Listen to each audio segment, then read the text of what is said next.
ఆంధ్రప్రదేశ్ అసెంబ్లీలో నందమూరి బాలకృష్ణ చేసిన కామెంట్స్ కలకలం రేపుతున్నాయి. రాజకీయంగా ప్రకంపనలు పుట్టించేలా కనిపిస్తున్నాయి. తాజాగా జనసేన పార్టీ అధినేత ఉప ముఖ్యమంత్రి పవన్ కళ్యాణ్ హఠాత్తుగా హైదరాబాద్కి షిఫ్ట్ అయ్యారు. వైరల్ ఫీవర్ అనే పేరుతో ఆయన గడిచిన 3 రోజులుగా అధికారిక కార్యకలాపాలకు కానీ వ్యక్తిగత కార్యక్రమాలకు కానీ దూరంగా ఉంటున్నారు. చివరికి ఆయన సినిమా విడుదల అయినప్పటికీ కూడా సినిమా సంబంధించినటువంటి ప్రమోషన్ యాక్టివిటీస్లో ఆయన ఎక్కడా పాల్గొన్న దాఖలాలు లేవు. అయితే హఠాత్తుగా ఆయన మంగళగిరి నుంచి హైదరాబాద్కి షిఫ్ట్ అవుతున్నారు అంటూ జనసేన పార్టీ ప్రకటించింది. దీంతో ఈ ప్రకటన ఇప్పుడు ఆసక్తికరంగా కనిపిస్తోంది. ఆంధ్రప్రదేశ్లో మరొక 2 రోజుల పాటు అసెంబ్లీ సమావేశాలు జరగబోతున్నాయి. ఈ అసెంబ్లీ సమావేశాలకు కూడా ఆయన గైర్హాజరు కాబోతున్నట్టుగా స్పష్టమైంది. అదే సమయంలో బాలకృష్ణ చేసినటువంటి కామెంట్స్ విషయంలో పవన్ కళ్యాణ్ మీద ఒత్తిడి పెరుగుతోంది.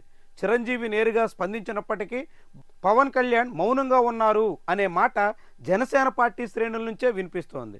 చిరంజీవిని ఏకవచనంతో అవమానించేలా బాలకృష్ణ తీసి పడేసినప్పటికీ జనసేన పార్టీ స్పందించకపోతే కేడర్లో తప్పుడు సంకేతాలు వెళతాయి అనే అభిప్రాయం ఆ పార్టీ నేతల్లోనే ఉంది. ఇలాంటి సమయంలో జనసేన పార్టీ తరపున అధికారికంగా స్పందించాలా లేదా అన్న దాని మీద ఆ పార్టీ అధిష్టానం మళ్ళా గుల్లాలు పడుతుంది. సరిగ్గా ఈ సమయంలోనే పవన్ కళ్యాణ్ మంగళగిరి నుంచి హైదరాబాద్కు తరలి వెళ్తున్నటువంటి తీరు ఆసక్తికరంగా కనిపిస్తుంది.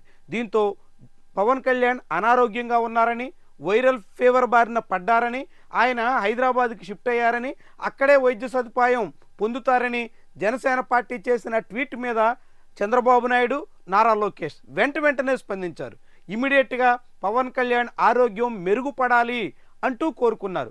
అదే సమయంలో ఓజీ సినిమా విజయోత్సవాన్ని కూడా ఉత్సాహంగా జరుపుకోవాలి అంటూ ఆకాంక్షించారు. దీంతో పవన్ కళ్యాణ్ ఆరోగ్యం బాలేదు అన్న విషయం మీద చంద్రబాబు, నారా లోకేష్ అంత వేగంగా స్పందించినటువంటి తీరు చాలా పెద్ద చర్చకి ఆస్కారం ఇస్తుంది. ఇదంతా రాజకీయంగా ఏదైనా ఆసక్తికర పరిణామాలు జరగబోతున్నాయా అనే చర్చకు ఆస్కారం ఇస్తుంది. బాలకృష్ణ విషయంలో పవన్ కళ్యాణ్ స్పందించితే ఒక రకమైనటువంటి సమస్య, స్పందించకపోతే మరొక రక సమస్య అన్నట్టుగా ఆయన ఉన్నారు.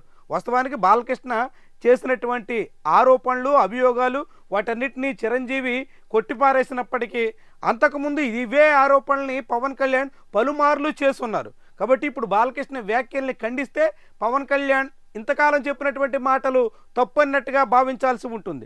అదే సమయంలో బాలకృష్ణ వ్యాఖ్యల్ని అసెంబ్లీ వేదికగా చేసిన తర్వాత చిరంజీవి నిరసించినప్పటికీ పవన్ కళ్యాణ్ వాటిని తప్పు పట్టకపోతే అది మరో రకమైనటువంటి అభిప్రాయానికి దారితీసే ప్రమాదం ఉంటుంది అనే వాదన కూడా ఉంది. బాలకృష్ణ కేవలం చిరంజీవితో సరిపెట్టకుండా జనసేన పార్టీకి సంబంధించినటువంటి మంత్రి కందుల దుర్గేష్ను కూడా హెచ్చరించారు. ఏపీఎఫ్డీసీ బోర్డు మెంబర్ల ఎంపిక విషయంలో తనకు 9వ నెంబర్ కేటాయిస్తారా అంటూ చాలా సీరియస్గా వ్యాఖ్యానించారు. వీటన్నింటి నేపథ్యంలో జనసేన పార్టీ స్పందించాల్సినటువంటి అవసరం ఉన్నప్పటికీ స్పందిస్తే అది ఎలాంటి సంకేతాలు ఇస్తుందో అనేటువంటి చర్చ పవన్ కళ్యాణ్ ఆయన కోర్ టీంలో సాగుతుంది. ఈ నేపథ్యంలోనే ఆయన ఆచితూచి సాగాలని నిర్ణయించుకున్నట్టే కనిపిస్తుంది. అందుకోసమే ఆయన నేరుగా మంగళగిరి నుంచి అంటే ఆంధ్రప్రదేశ్ నుంచి హైదరాబాద్కి షిఫ్ట్ అయినట్టుగా భావిస్తున్నారు. వైరల్ ఫీవర్ ఆయన చెప్పి ఇప్పటికే 3 రోజులైంది. నేరుగా డిఎస్సి అభ్యర్థులకు సంబంధించినటువంటి అపాయింట్మెంట్ ఆర్డర్ల విషయంలో కూడా ఆయన దూరంగా ఉన్నారు. అసెంబ్లీకి కూడా ఆయన గైర్హాజరవుతున్నారు.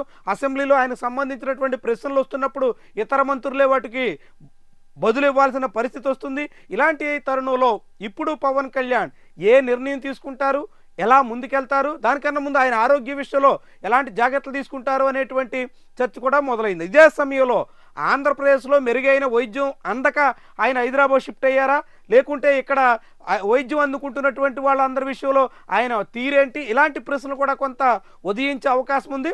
ఏమైనప్పటికీ పవన్ కళ్యాణ్ అనూహ్యంగా హైదరాబాద్ తరలి వెళ్ళడం అన్నది కీలకమైనటువంటి అంశంగా ఇప్పుడు చాలా పెద్ద చర్చకి ఆస్కారం ఇస్తోంది.